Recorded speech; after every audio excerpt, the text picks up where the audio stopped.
Welcome to the Den of Debauchery.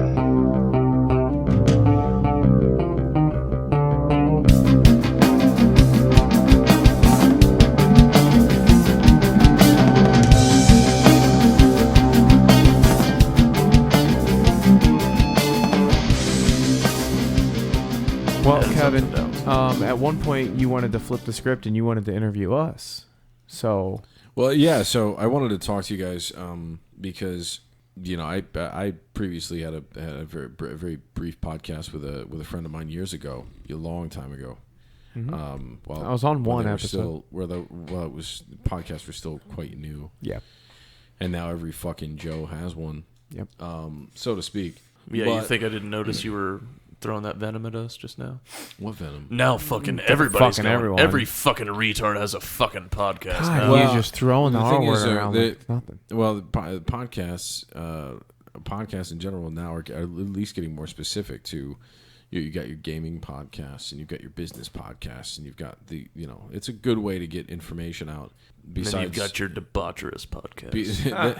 It's a good way to get information out on demand, which is what our generation is doing a lot more on-demand stuff, because I'm not tuning into a radio station every morning at 8 a.m. to listen to fucking Buzz and the fucking other guy and fucking in the morning. Yeah, ping, zang, boom. Yeah. Fart noises. Hey.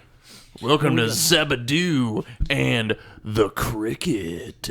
Right, you had things like on the radio you had, all kinds of different people, Bob and Tom, Mancow, Howard Stern. Those were things in previous generations, and it's always one normal name and one like off the wall name, like Welcome to James and the Jupacabra.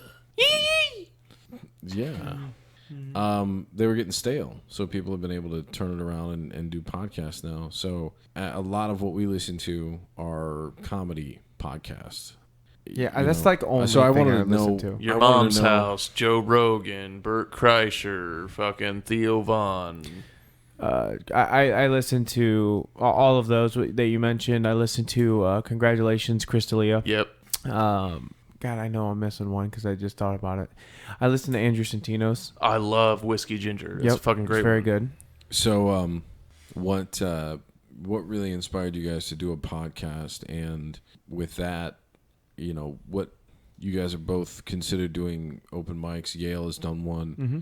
You guys have written jokes and stuff like that. What would you say would be sort of your inspiration or your turning point to decide that you wanted to do something with your ideas and put them, at least record them, if not, start to do maybe some stand-up? Just now recently, I actually came across, I've been going to my niece's, 8th grade graduation and elementary graduation. And when I was sitting there, I remembered that at my 8th grade graduation, when, they ask you, like, where do you see yourself in 10 years? And I remembered that I had said, I see myself as a popular stand-up comedian with his own show on Comedy Central. And this was in the midst of Chappelle's show. And I had completely forgotten about that until I went to my niece's, and I was like, oh yeah, like that was my fucking dream. But long before that, I had started considering doing it. I've always been, since I moved into college, I've been focusing on a career in, the FBI, the military, fucking government contracting, like all that types of stuff that's like, super white collar, important, show up, catch bad guys, all that type of shit. And at the end of the day, it wasn't exactly what I felt like doing. It felt like a good thing. I wanted to do something that was important, that was meaningful, and that's why I was falling into that. Like, I wanted to do something that helped people, but it wasn't my passion. And I remember I had written jokes when I was in high school, like, for, like, a week or two, and then thrown it away and, like, never thought about it. The first thing that got me to actually sit down and write jokes. Obviously, Chappelle's show was a huge influence and made me start thinking about it, and that's why I said what I said during 8th grade graduation. But The first thing, which this was in 2016, I was in Kuwait and I started, just YouTubing to try and find some fucking entertainment in the little bit of time that I had during the day. And I came across The Green Room with Paul Provenza. And if I watched those too. Dude. Yeah. It was so fucking great. They had so many top tier fucking comedians. You're talking about Paul Mooney, Jim Jeffries, fucking Drew Carey, Doug Stanhope, fucking Just the king of just pretty much fucking everything. one-liners and dirty jokes. Please fucking help me. Dave Attell. He was on there. The episode with him and Doug Stanhope together was fucking great. Ray Romano. Fucking, Jesus, I could fucking go on and on. Roseanne Barr. Like, Joe Rogan. Fucking, like, everybody. I was watching those, and I started writing. I started writing down jokes. I found a piece of paper, and I started fucking writing down jokes. And I just watched that shit, and I was like, they are fucking living the life. Like, it was a glimpse behind the curtain of, like, what they're actually like. Like, this is what comedians do when they're just sitting there and hanging out. And it fucking sent me back, and I was just like, wow. So that was the first time that I started writing jokes. And to be completely honest with how it actually started progressing forward to where I actually got on stage once so far, and I am looking to go on stage, I think, next weekend, hopefully. It was Derek Stock. He hit me up when I got back, and he wanted to start doing it. It was his idea to do the fucking podcast, because we have been watching these podcasts for the last year or 2 years. Yeah, we talk about it. Pretty Hey, consistently. did you see the last Your Mom's House? Yeah. And blah, blah, yeah. Yeah, all these people that we just mentioned, like, they're a huge fucking inspiration. And we were just like, you know what? Like, fuck it. I was holding back forever. Like, literally the only thing that was holding me back for, like, the last 2 years was the fact that I was still considering having government agency jobs. Where I'm like, if they hear any of the shit that I'm talking about, I was like, because I can't go on there and fucking censor myself. It won't be me. It won't be authentic. So if I go on there and just fucking, try to censor myself and be PG-13, like, it's not going to be right. It's not going to feel right. So eventually I got to the point where I said, fuck it. I'm going to actually chase this. I'm going to actually go after this. So that's my story of why I'm doing this. For me, it was a little bit of that, a little bit of mainly Your Mom's House. Quite honestly, I love the fact that they were silly. They could be silly, because you personally, Kevin, got me into like Joe Rogan's podcast, and his can get silly at one point, at some points, depending on who he's got on. Depends on the guest, yeah. But he's very serious a lot of the times. He gets legitimate interviews, like interviews that most people kill to have. They go on Joe Rogan. That to me is extremely interesting because the people he has are very interesting. But it wasn't necessarily what got me to it. And then I would watch Your Mom's House, and they were pulling up clips. Eventually, I would love to get to where we were pulling up videos and going over them, funny videos and stuff like that. That would be nice. But then him and Tom Segura and Christina Pajinski, his wife, they do Your Mom's House together. They just, at one point, they were talking about podcasting, and they're just like, look, if you have an idea, if you want to do it, just fucking do it. Like, there's no point in stopping. Just go and do it. And I'm just like, they were very positive with everyone. They want everyone to go do it. And then shortly after that, Christina Pajinski decided, like, I'm going to be on Instagram. I'm going to do an Instagram live. And she's doing an Instagram live, and people, at one point, you can ask to be a part of their live video. Do you know anything about this? No, I don't. So it's pretty much like, while she's live, it's legitimately going on right then, because, like I said, it's live. I understand. Yeah. So people can people can invite Christina to allow. Christina would allow them to be a part of her live stream, and she did that. She picked a girl because that's safe. She's not gonna show a dick to everyone. Power. Well, she's not gonna, guy's gonna have a dick or do something stupid. So she went with a girl because they're sensible. I mean, that makes sense, yeah. Well, and then it just so happened that it was a couple that started the podcast because of same thing, because of your mom's house, because of Tom and Christine. And they're like, you guys are a great couple. We love it. And she was, once again, that's awesome. I encourage you to do it. She's like, tag your podcast in this and everything. So it's pretty much just, I think your mom's house was the biggest for me. That was your biggest inspiration. It was to do it, for sure. That and Bert Kreischer's. I was really into Bertcast. Still am. I still love Bertcast, but he was another one where he's very inspirational, saying, just do it. It's the greatest thing ever. And then everyone was talking about how amazing comedy, the career of comedy is. Do I think I'm going to become any of the people we have mentioned? No. But do I want to go up there and make people laugh at least a few times in my life? Sure. So I think you certainly have a knack for making people laugh at you. I mean, just a dad joke coming out of him. I know. You can't wait for it. It was awful. Yeah, so, it really is... You have to set the right expectation in terms of what you're going to do. And think about this, too. Like, I've been listening to your Mom's House podcast since about 8 years ago. And it's only recently really become popular. Yeah, so within the last, 2 years. It's incredible in any kind of entertainment. The length of time that has to go into it, the amount of work and the length of time that has to go into it before fame really hits.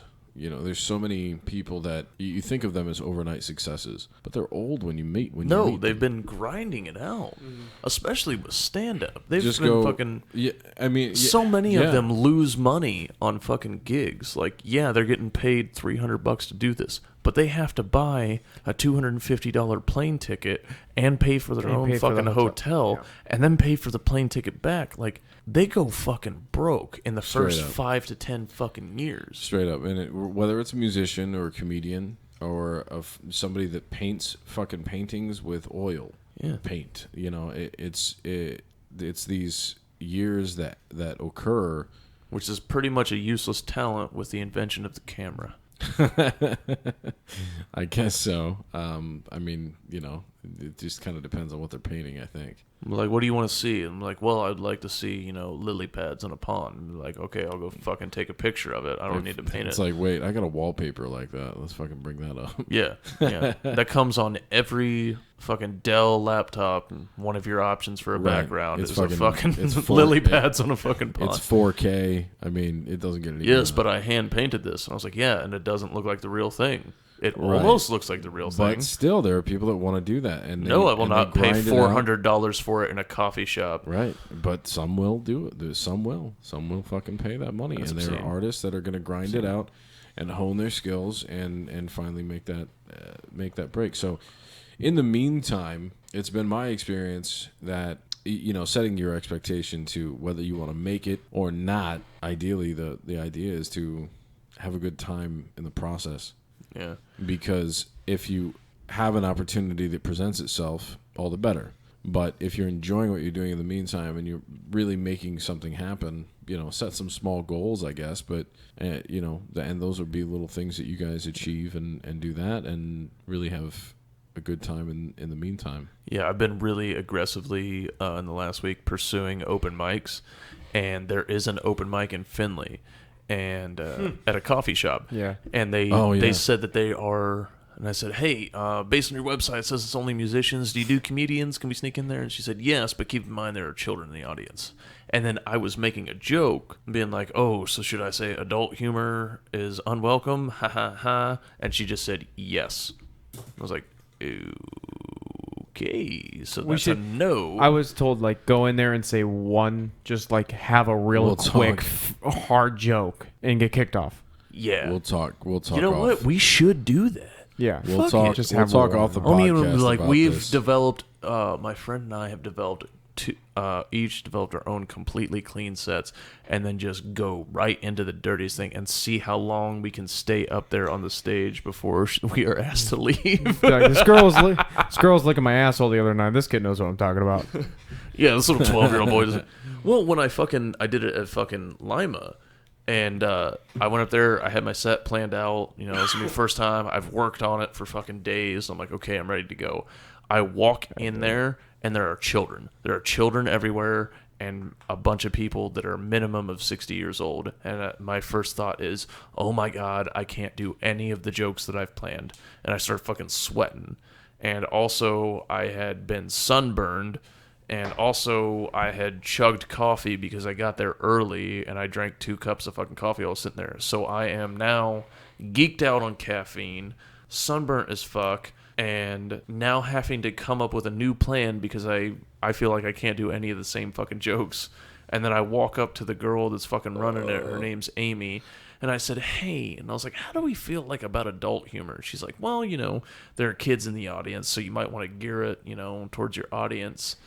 And she goes, how bad were you thinking about it? I was like, and I basically was just like, well, I was talking about telling several jokes that involved, my this general region, my crotchal region. And her words were, oh, dick jokes are always funny. And this woman's like 60, and she looks like your fucking... she looks like she is in a coffee shop. Your Sunday school teacher. Like, that's what she looks like. And I was just like, all right, we're fucking going in.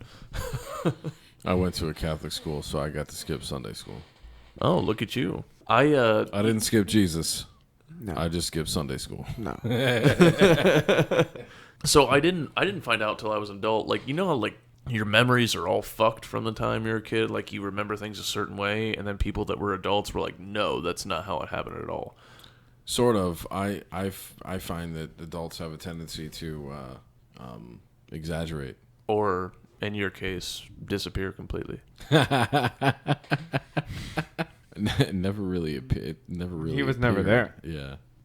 Was it just like? Was it a one night stand? Like, what was? Oh my God! We want to get into this. It was odd because his dad clearly isn't even black. Yeah. But he went to get milk and never came back. It's crazy. He went to go get a pack of cigarettes. No, the thing is, that's the thing about it is that our mother was. We are fighting against fucking racial stereotypes here. White dads bail on their children too. My mother was with a steady guy. And like our friend Caleb recently was somehow shooting somebody else's load. We don't get it. Mm-hmm. Yeah, it was just somebody else's load came out, DNA test. He's like, I'm not the dad. What the fuck? It was a joke. I'm kidding completely. I was calling it back too. I was about to, dude. I was about to freak the fuck out. I was like, wait.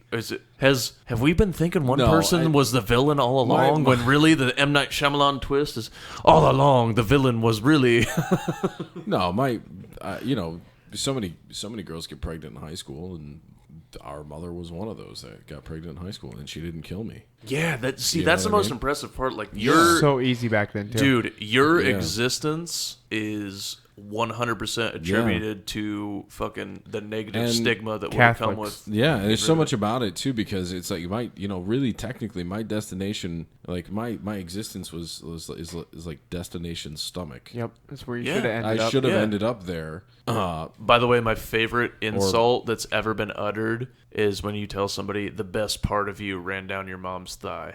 Or something like that. It's so brutal. Yeah, that's what I mean. So, I could not have existed. I could have been given to another family, maybe one with more money. That would have been nice. That would have been. But no, so she had me and really was kind of single mother. But I was fortunate enough to have been born to my grandparents in my grandparents' home, and living with my uncle the entire time that I lived in Michigan.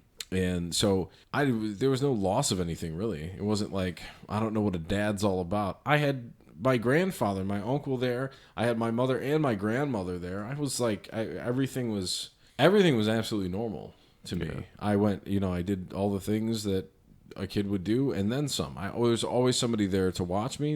I was able to go fishing and learn how to play baseball and hit a baseball and throw a baseball. All of those things. He did a lot of things with baseballs. I did. Yeah, a lot of baseball. He was all about balls from a young age. I listened to a ton of music, ridiculous amounts of music. Listen to Iron Maiden, listen to Madonna, listen to so many different things, so many different mixes of different music, Fleetwood Mac, Heart, just different stuff at such an early age. Singing these songs, knowing these songs, listening to stand-up comedy, starting with Richard Pryor. Now, when I was super young, I couldn't listen to too much Richard Pryor, but Richard Pryor, Eddie Murphy, George Carlin. I remember crying, laughing when I heard his bit about shooting his fucking engine block.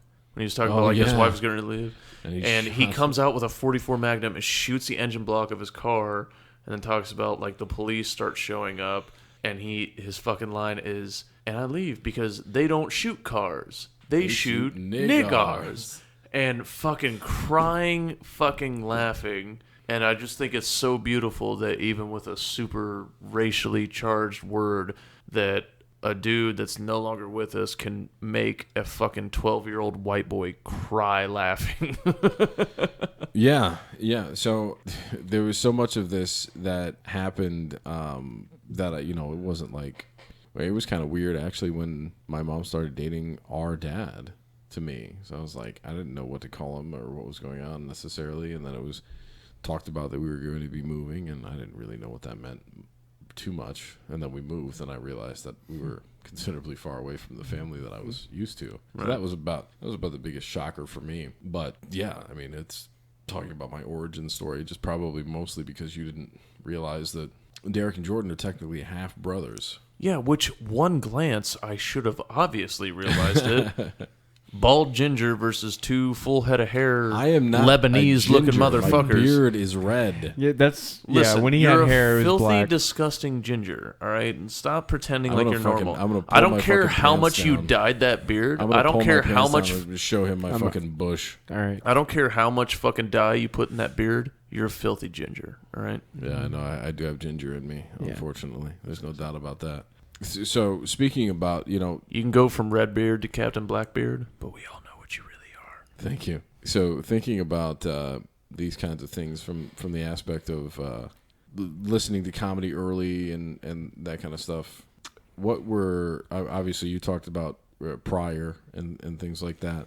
I listened to that stuff, but some of the early stuff for me in terms of our generation of comedians were things like Mitch Hedberg. Yes. Incredible. Pablo Francisco, if you guys are familiar with Pablo Francisco at all. So there was a resurgence when, I was in my early adulthood. Obviously, I listened to Pryor and Murphy and Carlin and... Tough Crowd with Colin Quinn. And Rodney Dangerfield. Was a fucking huge one. Yeah, and so... Colin Quinn and stuff like that, and you got like Dennis Leary and that kind of thing, and we were, but so sort of in our parents' generation, we had Colin Quinn and Dennis Leary and Jerry Seinfeld and those kinds of comedians, and maybe even Rodney Dangerfield a little bit in that. But that's because even I was older. raised on like shit like Caddyshack and what was it, the Graduate or whatever it was. So he had those. I don't know. It was him and the dude that played the villain from Christine, the guy that the movie Christine, where he fucking drove the car. Mm-hmm. That dude was in the college, whatever it was, with Rodney Dangerfield.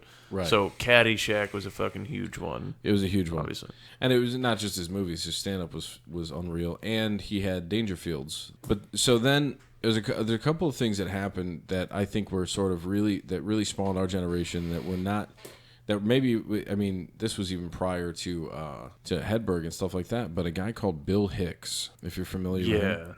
Yeah. And all the major comedians today call back to him for inspiration and the fucking what he did. So when I was 18 years old, I got a couple of Bill Hicks albums, and I thought to myself, this isn't the comedy that we've been listening to. This isn't the comedy of our grandparents or our parents. This is something completely different. This is a new generation. This is new. This is what we need to be listening to. And moving forward, listening. It's a new perspective. It's a new perspective. Edgy. It's completely his own. And it's angry. You can't attribute. It's angry like Carlin. Yeah. It's angry like Carlin, but it's even more raw. And then listening to Pablo Francisco and Mitch Hedberg, which was still kind of clean comedy, but like one-liners and shit. But then listening to Pablo Francisco started to gear more towards like sound effects and the voices and impressions. He did, and it was fun to listen to. It was still, I thoroughly enjoyed it. I'm not knocking it in any sense. Yeah, definitely. But then Stanhope. Yes. That Stanhope and Rogan were on the first Man Show before Adam Carolla and Jimmy Kimmel they're fucking soft. They had their moms review porn. Yeah. Both of their moms watched porn and reviewed it. Adam Carolla and Jimmy Kimmel's Man Show was soft core compared to Rogan and Stanhope's. It was Diet Coke versus a shot of Jaeger. Like, it was very really different. Was. So there were things happening, and it was, I wasn't all that impressed ever with Dennis Leary and stuff like that. I really wasn't. Remember Louis C.K. talk shit about Dennis Leary? Oh yeah, about his fucking he joke. stole us. Louis C.K., the jerking comedian, as he will forever be fucking known as.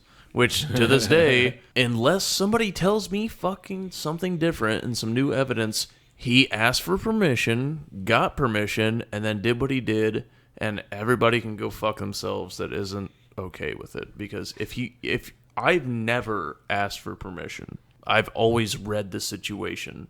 Right. And Andrew Schultz, do you guys know Andrew Schultz, comedian? Sure, yeah. Yeah, I fucking love Andrew Schultz. He is hilarious. He is doing his own thing on YouTube because Netflix won't give him a thing, even though he is in my opinion, one of the best fucking comedians working today. He flat out fucking said that he had talked to women that were friends with some of the girls that accused Louis C.K. and all of that shit, and that they were laughing about it, and that it was straight up a fucking. Well, let's be honest. Louis C.K. didn't get convicted of anything. He didn't do anything. He didn't illegal. do anything. They came out in the fucking social media. Well, I think it's the fucking social justice warrior mob came out. It's clear, obviously, that he really didn't do anything technically illegal. No, he just got kind of the shaft. So to speak. Their main argument hinges on the fact that he was famous and had a position of power while he was doing this. And this was fucking 10 years ago. Before everybody knew who Louis was. I think FX wanted an excuse to fucking can the fucking show anyway. Why? It was the only show on FX that I gave half a shit about. I don't. Maybe that was the case. I mean, maybe they were like, "Well, we got the Mayans coming up, the spinoff of fucking Sons of Anarchy. That'll keep us afloat." That's my favorite show. I don't know if you knew that. The Mayans is my favorite show. Exactly. I can't speak on the reasoning behind it, but it seemed like they were quick to do it. It's not unlike Roseanne getting shit canned from her own show. Yeah, with her the reason she got shit canned was a racist, in quotes, tweet about a person that she didn't know was a different race. Mm-hmm. She made a joke about her being like a monkey or something like that, and she had no idea that she was black because she's so light skinned, and that's how she lost her fucking job. And you know what? Fuck everybody else for just trying to continue with the show called The Conners. Fuck everybody else. I'm not happy with John Goodman on I love John Goodman up until this very moment. Everything he's ever done, I've been a fan of. I've watched a lot of it. Did you watch Flight with Denzel? No, I didn't see that one. Dude, okay, so John Goodman is Denzel's coke dealer. Dude. So, the movie Flight is the type of movie where you would never, ever fucking watch it if it didn't star Denzel Washington. But because it stars Denzel Washington, you're like, this obviously has to be good because an incredible actor like that would never sign on if it wasn't. So he lands a fucking plane in a crazy way. He has to fly upside down because of the mechanical malfunction in order to save the plane. So for a portion of time, he has to fly upside down in order to save the plane. And then he does it, but then there's an investigation because they found alcohol bottles in the cockpit. And the whole time he's fucking like lying, saying it was the girl that he was fucking at the time, who was a flight attendant, is saying it was her that was drunk. And then at the very end, he finally admits, like, no, I was drunk. I was drunk on the flight. I'm drunk right now. In the hearing in front of everybody. And he gets shit-faced the night before, like, the final time that he has to fucking testify. And in order to be able to testify, he needs coke. Because I don't know how much you guys know about drugs, and I've never done coke, but I've been drunk as shit, and I've seen people be drunk as shit and then fucking do coke. It brings you back to life. If you are shit-faced, pissing your pants, can't fucking talk to anybody, and you snort a little bit of coke, that motherfucker comes back online like he's stone cold fucking sober. I've never seen anything like it.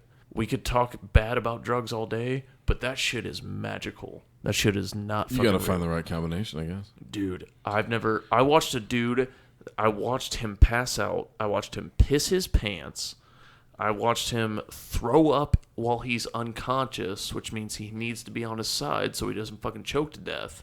For whatever reason, he and I separated, and then 3 hours later, I saw him, and he was talking like normal. And I was like, dude, are you fucking okay? Like, I saw you fucking pass out. He's like, oh, yeah, no, dude, I did a little bit of coke, and I'm fine. For whatever reason, I was like, being shit-faced and driving is illegal. Doing coke is illegal. But I feel like if you do a shit ton of coke after you get shit-faced, I feel like that cancels out, and you should be totally fine, and nobody should judge you. I've also never done coke, but I think that if John Goodman gave me coke, that I might do it. I don't know. I've never been put in that Any position. celebrity that I love and respect, if they offered me anything, they'd be like, heroin? Okay, Mitch Hedberg. Like, yeah, we'll do a little bit of heroin. So let's think about so to go back to, and you got to think too, like, Roseanne, Tim the Toolman Taylor, Tim Allen, who back in the 70s was arrested coke, for yep. being a fucking coke dealer. And the only reason he has a career is because he ratted. He ratted. Yeah, whatever. Never forget that. I Tim won't. Allen. I'm not that impressed with him. I was ratted. I was, and so let me get to my point. Home These Improvement was a people- great show. Yeah, it was. We cannot it take was that a great. away. It was a great show for when it came out and stuff like that's fine. Not for when it came out. It was Yes. a great show, period. I mean, have you tried to rewatch it? Yeah, I love Is it hitting home? Yeah, I love it. Really? It was hitting home. ... Improvement. So, and that's fine. But what I'm saying is, we had stand-up comedy with Lenny Bruce and all those people that did that stuff, and then we had so long where it was Who like, many people attribute to be the godfather of anything remotely offensive. And then you had Tim Allen and Roseanne Barr and Jerry Seinfeld, who had their sitcoms and stuff. And the deal with airline peanuts? So exactly. So all these people, and that was like our parents' stand-up. Louis Anderson was our parents' stand-up. Sinbad had stand-up. These were our parents, and that was fine. That's what carried us over. And then Bill Hicks. Have you seen Louis Anderson's This Is Not Happening? No, I haven't watched that. His one yet. brother gets arrested by the FBI. You have to watch it. I will. I won't say anything more about it, but it's Fantastic. incredible. I'm looking forward to it. So then, for me, in my opinion, Bill Hicks. Then we get into Stanhope, Attell, Greg the Giraldo. Greg Giraldo, exactly. was great. That was the new era Patrice coming in. O'Neill. Yeah, unreal. There's nobody better at deconstructing people and talking shit at them. I remember fucking Bill Burr, who's widely regarded as one of the greatest comedians of all fucking time. Remember he was on the Chappelle Show. Yeah, the Philly rant. Have you seen the Philly rant? That's why he got famous. When there was that motherfucker said that Patrice scared the shit out of him because whenever they were going to, I think it was if I'm not mistaken, the Comedy Cellar, when they were all hanging out there, that you would be worried whenever you saw Patrice and you were just like, fuck, because you knew he was just going to roast the fuck out of you. And whenever he was not around for whatever reason, you were like, oh yeah, I'm fucking king of the castle. And as soon as he walked in, you're like, fuck, I'm about to get fucking destroyed. He was so above everybody else. He was the next fucking level above everybody else when it came to just tearing you down in the funniest way possible. Now I'm ripping this right off of Joe Rogan's podcast. Kevin Hart was on it and told a story about Patrice. When Kevin Hart was starting out, he said a joke and then he goes, admittedly, it wasn't that great. Like, I'm way better than that now, but I was starting out. And he said, you hear pages flying through the air and then he just lands on the stage. It's a phone book that Patrice O'Neill threw on stage and said, read it. It's better than what you're saying right now. It's a great story. Dude, because fucking Kevin Hart used to be on Tough Crowd with Colin Quinn, and Great. he would get fucking owned by Patrice O'Neill. Oh, yeah.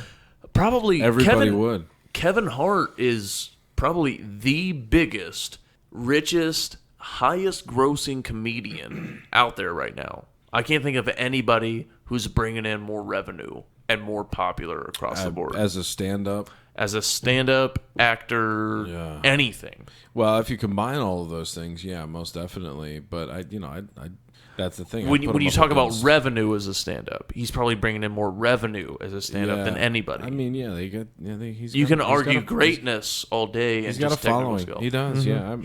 He's crushing it, and he got owned by Patrice O'Neal. Patrice did not let anything slide. Anything. Right, but it wasn't. Jim Norton, who's fucking great and brilliant, got fucking crushed by Patrice O'Neal regularly. But but Patrice only had a certain level of fame and stuff too before he died. It takes a long climb. It takes a quite. How do you think he would do in today's climate?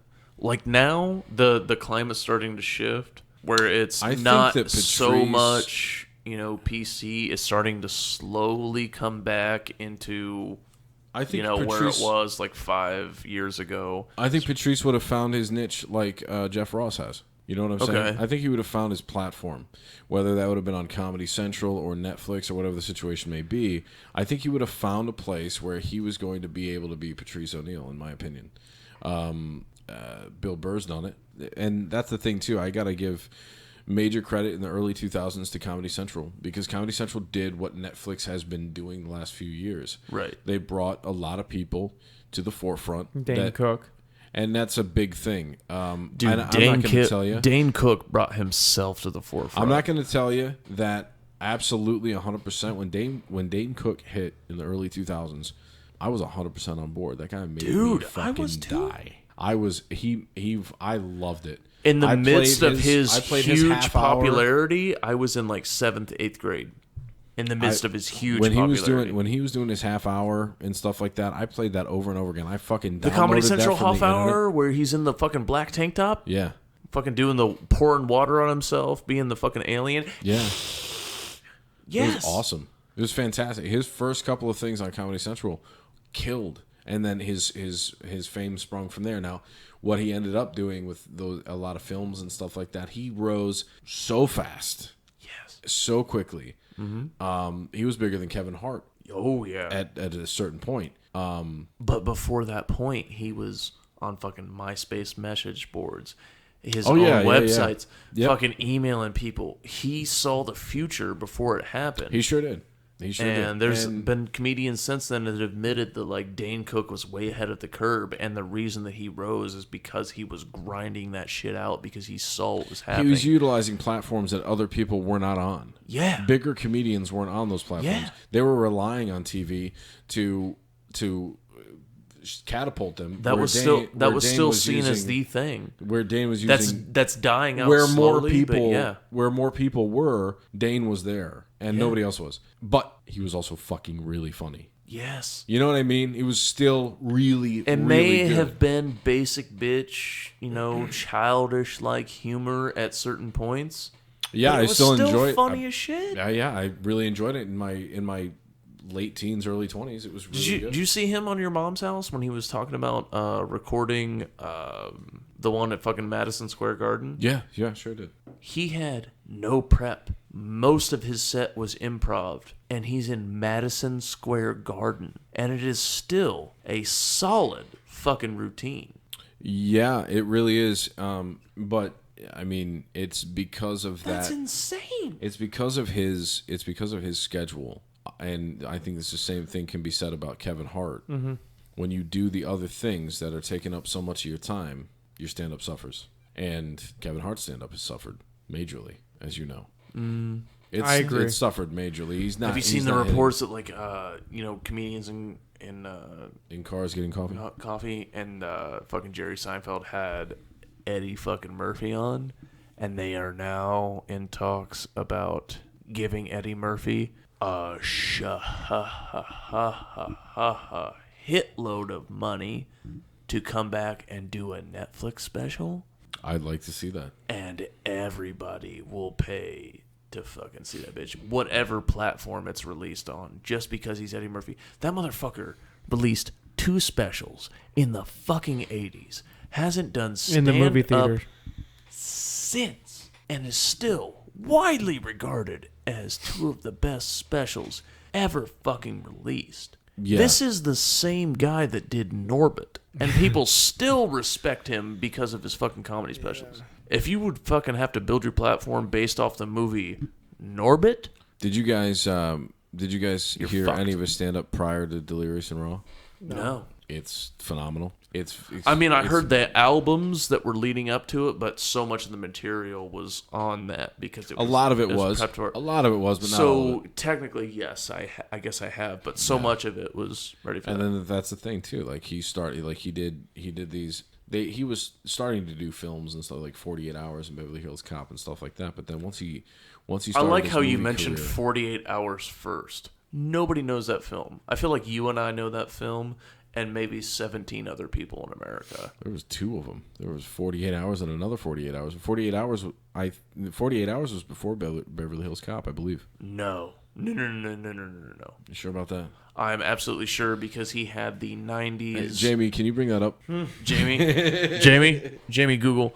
Dude, Beverly Hills Cop was in the 80s, and 48 Hours was without a doubt in the 90s. And I know that because of the hairstyle. Oh my god. The flat top Beverly Hills Cop, all 3 of them still had the flat top Beverly Hills Cop. In 48 Hours, he had the 2-inch dreads. 48 Hours was 1982. Beverly Hills Cop, 1984. Get the fuck out of here. Wait, what the fuck 48 Hours am I thinking? There's no way. Hold 48 on. Hours was him and Nick Nolte. What the fuck am I thinking of? I have definitely fucking lost it. Another 48 Hours was 1990. 1990, that's what I'm All right, thinking yeah, of. that's the second one. That's another 48 Hours with Nick Nolte. Was he in the first one? He was in the first one as Reggie Hammond In 1982? in 1982. Correct. I've never seen that motherfucker. Trading Places was before Beverly Hills Cop as well. Oh, shit, yeah. That was a great fucking movie, Dan Aykroyd. Yeah, that was a great fucking movie. Unreal. That movie is That was so hysterical. fucking good. His fucking, when the cops lift him up off of the fake fucking board, like he's a homeless guy that's pretending like he has no fucking legs, and he's scooting himself along the sidewalk on this fucking, if you've ever been to gym, and they used to fucking scoot across with no fucking legs on those little scooter boards. Oh yeah. Did you And they just fucking grab him by the crook of the elbows and lift him up off the fucking board. did you guys ever see the movie Harlem Nights with he and Richard Pryor? Yeah, with the fucking, the woman that beats the shit out of him out back of the fucking bar. Yeah. She's like, you motherfucker. And she just pops him in the face, and then, like, he is, like, so pissed because he's so surprised that this big black woman is beating the shit out of him. Oh, man. And another fucking movie that I feel like they could have enhanced the comedy more, but it was still a great movie without them enhancing it. Life. Him and Martin Lawrence. Bernie fucking Mac. Yeah, it was good. That was a really movie good was a serious tone movie, and it had some of the funniest human beings I like that the have line about ever cornbread. fucking lived. You gonna eat your cornbread? Yeah. So- My favorite line in that movie is the fucking the girl that's the fucking warden's daughter that's having an obvious black baby, and they're walking through and holding the baby up to each black inmate, trying to see who impregnated the warden's white daughter. And fucking Bernie Mac, right before that starts, leans out and says, "I'm that boy's pappy." That shit makes me fucking die. I fucking love that movie. Do we have anything else that we need to comment on? Make Well, a story about? But don't we have to do a shit we hate segment? Oh, yeah. Okay, so we had talked about this on the podcast that got deleted because I was too drunk. Yeah, we recorded one podcast. It was I was way too drunk, and I babbled on like an insane person, and then deleted the podcast because I was too shit-faced to do anything technical. So the thing that I had been infuriated about was bicycle riders that ride in the middle of the fucking street like they own the fucking street, and like I can't kill them with my fucking car. I know this has been said by a couple comedians, including Tom Segura. Bikes! But, yeah, bikes! But fuck these people. Like, the audacity. Like, okay, You're riding in the street. You don't want to ride on a bumpy sidewalk. But you need to be sheepish. You need to be, oh, I'm so sorry. Sorry, let me try to hop over to the sidewalk to get out of your way. The fact that you have the audacity to ride not only on the street, not only in the middle of the lane, in the middle of the fucking road, right on the center divider line, and make me drive around very carefully to not hit you. If I accidentally fuck up while I'm driving near you, I kill you. You have zero respect for a 2-ton machine that can end your life. How are you so arrogant on a leg-operated 2-wheel piece of shit? Go fuck yourself. How dare you? Here in Findlay, a couple of the bikers were a little annoyed that on a 4-lane street, 4-lane, two-way, like 2 going each way. I'm gonna go ahead and assume that they had a fucking sidewalk as well. Yes, that because it was fucking Findlay. It's a major fucking city. They didn't feel comfortable riding their bike on that. So you know what Findlay did? They were doing construction. I'm going to assume that they didn't execute all of the bicycle riders? Yeah, everyone like that complained. Like, they're just like, hey, file your complaints and then execute them. Yes, absolutely. That's what they should have done. But no, they're taking this 4-lane busy road and putting a bike path in. Now it's going to be 2 lanes. So, I have a little bit of information on this topic in that in most cities and towns and everything else, it is illegal to ride your bike on the sidewalk. Yeah, it's what? Yeah, straight it's up here in Findlay as well. Here in Findlay, in most, Yeah. I mean, like our little hometown, our 2-mile square hometown, you could not ride your bike or skateboard on the sidewalk. It is for pedestrians. If it's for your walking, that's what a sidewalk is for, straight up. So it is absolutely illegal to ride your bike on the sidewalk. So that's one aspect of it. So maybe not on a 4-lane road. So realistically, what has to happen is there are rules riding your bike on the street. Mm-hmm. There are actual rules. You can go to the DMV and get a book on what you need to do. And the thing is, these bikers need to own when they're on the road. They need to be confident in what they're doing and use their hand signals and all this different shit. They need to do it straight up. They don't need to be riding on divider lines and shit. That's against the rules. That's against the law.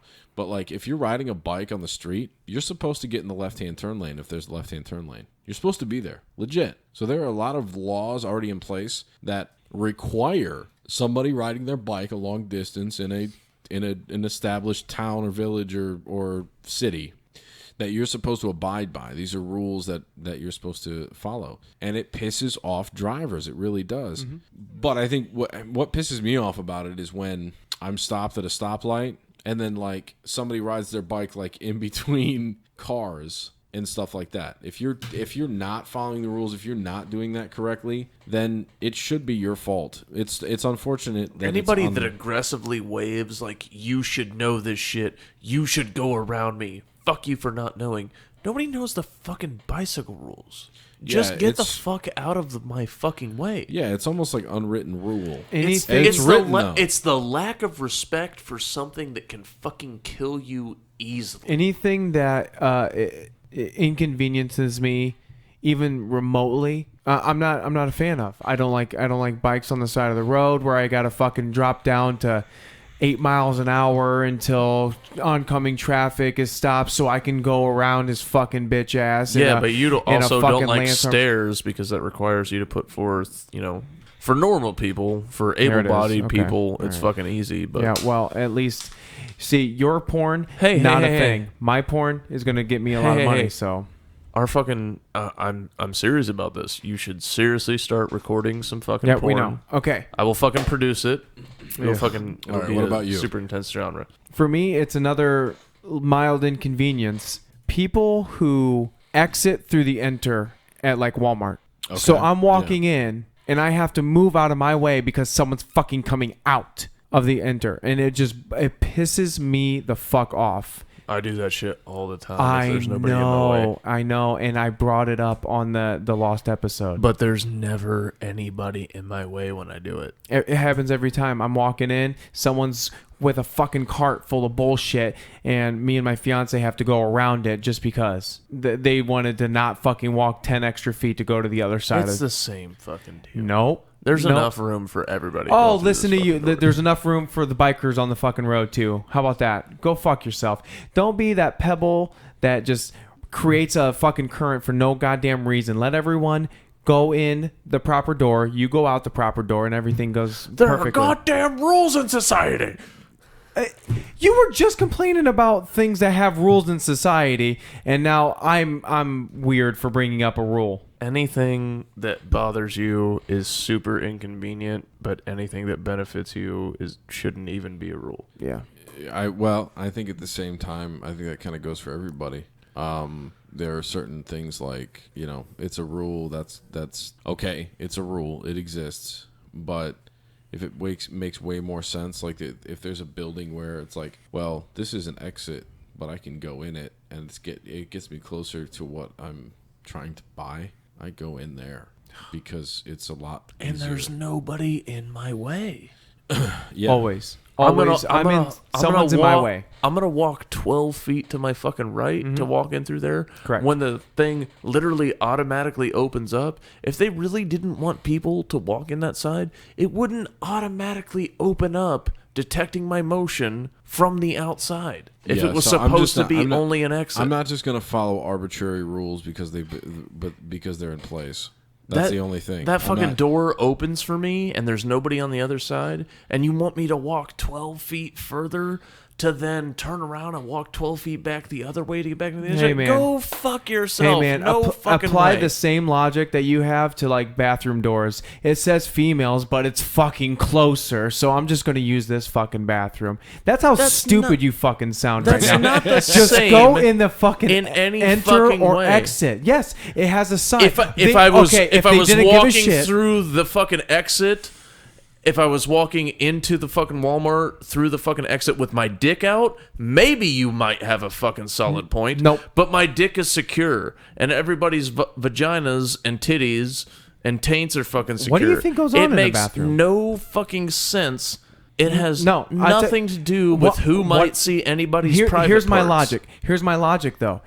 They put enter and they put exit Just on the because doors. your and anus Nope, has your- at times been attached to your fucking gut because you shit through your fucking gut through a fucking bag because you view shit differently. Okay.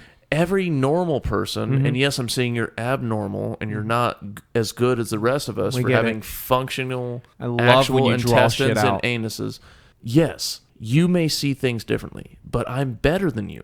You done because you Yeah, go ahead interrupted me. and try Okay. to refute my fucking So, argument. Go ahead, try. They go through the trouble of putting the sign. I am this close to muting your fucking They go mic. through the trouble of putting women on the bathroom doors, just like Walmart puts the signs on there. They put enter, they put it above, they put it on the fucking doors. If you're not going to listen to the signs, then go into whatever bathroom you fucking want. Derek, when you're talking about our Walmart, But what if I was born with a penis and I Hold on. identify as a woman? Hold on. Gender is fluid. Hold on. When you're talking about our Walmarts here that have an enter and an exit Every time. we're literally right next to each other, where it's literally the same area that you're going to be in. Yep. Well, then it's just absolute ignorance if they're not going to use the proper one. That's ignorance. What I'm talking about is, for instance, Menards. Yeah, no. You know what I'm Menards saying? never bothers me. That's what I'm trying to say. Is like I'm not going to go across the parking lot. To Yeah, go to the entrance yeah. when Menards is the shit that I'm absolutely getting is the down here. dumbest shit. It is not. It's nonsense. Yeah. It's absolute nonsense. So it does depend on the building. Yeah, it no, depends I on get the building. Menards is kind of weird. The setup, difference but- is once you walk in through the entry or the exit to go into the building, you're all in the same area. You're not in the woman's entrance or exit or the man's entrance or exit. You're all in the same area no matter which fucking door you walk through. Fair enough. So you want me to walk 10 fucking 12 fucking feet further to get into the same fucking area? Okay. If there's nobody coming out of it that I'm going to block? So he doesn't understand the bathroom. Let's do escalators, or let's do a sidewalk. You walk on the right of the sidewalk because the other person walks on the right of the sidewalk, and you guys have your own lanes, just like a street. Okay. You don't end up in the same area. You're not hearing what I'm saying. If somebody is coming out of the exit, I will go into the fucking entrance. I will you'll stay go out where of you're supposed to go? I've said that. I've said that multiple times, but you don't fucking listen because you love the sound of your own fucking voice. I will get out of their fucking way. I won't be fucking rude. But if there's somebody fucking there, why the fuck would I walk an additional 12 feet? If the thing that I'm supposed to go into is closer, I'm going in there. If the thing that I'm not supposed to go into is closer, I'm going in there. If I'm there's just gonna nobody start in my calling fucking people way. out. I'm just gonna start asking people if they can read from now on. But That's it. I mean, don't do that in spite of Yale. But- you should just do that in general. Yeah. But the thing I'm sorry. I'm sorry. Was I coming in the exit? Oh no, I wasn't. Weird. But Where the wait. fuck over there? What you're talking about with escalators, though, I fucking agree with, because there is a rule of if you're on the right side, you're stationary. If you're on the left side, aka the fucking fast lane, you're walking up. So many people were like, oh, I don't want to stand on the right side. Let me walk up 2 feet further and then post up there and block the fucking left side. Mm-hmm. If you travel a shitload, that shit infuriates you. Get to the fucking right side. Everybody knows the fucking rules. You're not a fucking casual traveler. Like, get the fuck out of the way. So He's there are helping me. rules. There are right. So what? Yeah, you're kind of concreting that point of there are rules to flow of traffic, whether it's human trafficking. Let me. I feel like I hear what you're saying, There and are you're about rules to to make human an trafficking. argument about going in the exit The or out of proper- the exit. yeah. What I'm saying is simply that If I'm the only person on the escalator, it doesn't matter. If somebody is coming out of the exit, then yes, I will get out of their way. I've already said that. But if you're exiting, say you're going out of the enter, okay? So you get through because there's always 2 doors, right? Right. So you get through the first doors. Oh, no one's coming. But by the time you get to the second doors, someone is now coming in the enter. You're an asshole. I always said, go to the first fucking door. Who says, just to be a prick, I'm going to walk past the entrance and go in the exit? You go in the exit only if it's closer and there's nobody in your way. Inaccurate. Your argument doesn't make any fucking sense. Yes, it does. Listen, you go in the exit. Someone is using the doors properly. Maybe if you had So a college by the degree, you would time- be capable of understanding what I I'm have saying. put in more college than you have. That's A. Where's your degree? What's your bachelor's in? Cool, you got a fucking paper. Either way, we're that's still awesome. in debt. Good argument, Van Wilder. Anyway, by the time you get to the second door, someone could be using the door properly, in which case makes you an asshole. So why not just use the doors properly in general? What maze are you walking through where you Straight. can't take a step to the right and be out of the I way? shouldn't have to take a step to the right because the person coming in So what behind this me all is boil- coming in behind me. What this all boils down to is that you're incapable of lateral movement because of your condition. Nope, has nothing to do with my condition. I shouldn't have to. Don't inconvenience me just even a little bit. Again, everything why that do I'm saying I get what is you're saying. predicated. Why do I have to stop? Why do I Everything have that to I'm stop? saying is predicated upon nobody's in that fucking lane and you won't get in their way. As long as nobody's in their way. But if you can't see them and you've gone into the first door and you didn't see the person coming out of the first door, and How now could you not see them? everybody's jammed up. The fucking doors are see-through. Both sets of doors are see-through. Yeah, but there's like concrete and block and stuff like that before you go into the the door. fuck are you talking about? Yeah, I mean, like He's if you're never been coming to a from the Walmart. line- right? Yeah, you weird. feel like I've been to sound several like you've never Walmarts. been- I'm a white trash piece of shit. I buy my clothes at Walmart. How dare you insinuate I've never been to a fucking Walmart? If you think you can see all the way through at every angle, I can see when I'm about to walk through a door. I can see through my doors and the next set of doors if anybody's going to be in the fucking way. I can say this. I don't pay that much attention to what the doors and shit are labeled. If there are people walking in a particular entrance, I usually just do that. I'm not reading. And if I see people walking out the other way, I assume it's an exit, so I don't go that way. I don't put that much attention on what this or that are labeled. And another thing, if I go, especially if I'm traveling, if I go to a gas station and I try the men's bathroom door and it's locked, Yeah, you go to the fucking women's. I try the women's door. Yeah. And if it's open, I'm peeing in there. Yeah. You knock and I'm- announce yourself loudly, like, "Hey, sorry, men's is locked. Hey, coming in. Anybody in here? Dude coming in. Here we go. All right, nobody." And then you fucking lock I the go door in and behind I you. lock the door. Yeah. Yeah. Yeah. It's easy enough. So you got to go with the flow. You got to go with how the traffic is going, regardless. And don't act like you've never found yourself in front of somebody trying to leave, and they're like, and you got to fucking like dance your way out of the way. Oh, excuse me. Excuse me, too. Excuse me. Oh, no. You're the asshole. You should excuse me. I shouldn't have to say excuse me. I'm going in the proper door. It has happened. I guarantee it. It's happened to me. Just not paying attention to to the entrance that I'm going into. I'm in the fucking exit. I'm an asshole. 6th Street Kroger. Awesome. Door doesn't open. You're not going in the right one? Don't open. Yeah. Okay, it's awesome. Yeah. I will tell you that one time, now I'm better, but in my early 20s, I used to not be able to handle liquor at all. Like shots, I could not handle. Like Sure. if it was my first drink of the day and I took a shot, I would throw it up if it wasn't the right shot. So I showed up. I had not had any alcohol whatsoever. I walk in. This is the first time I've been at the bar. My friend hands me a shot. I take the shot. I realize I have to throw up immediately. And then I walk into the bathroom, throw up, and come back out. And they're talking about throwing me out of the bar. And I'm confused. Because I'm just like, I just went into the bathroom. How did I know that I threw up? I walked into the fucking woman's bathroom. I had to throw up so quickly and so immediately that I turned, saw bathroom, walked in, threw up, cleaned myself up. And they were like, this guy's shit-faced. He can't even tell the fucking difference between bathrooms. And they had to explain to him, like, no, he reacts poorly to alcohol. Like, he's a fucking white boy. He's not like the fucking rest of us Mexicans where we can actually fucking drink.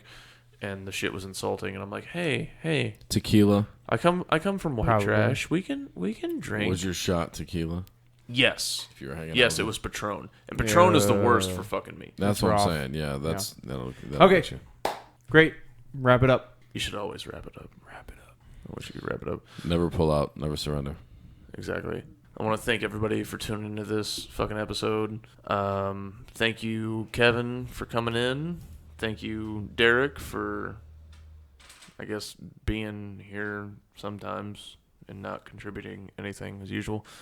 This has been the Den of Debauchery, and you all have a good night. Go fuck yourselves. Like, share, and subscribe to the channel, please. Seriously, it fucking helps. It really does. How does it help?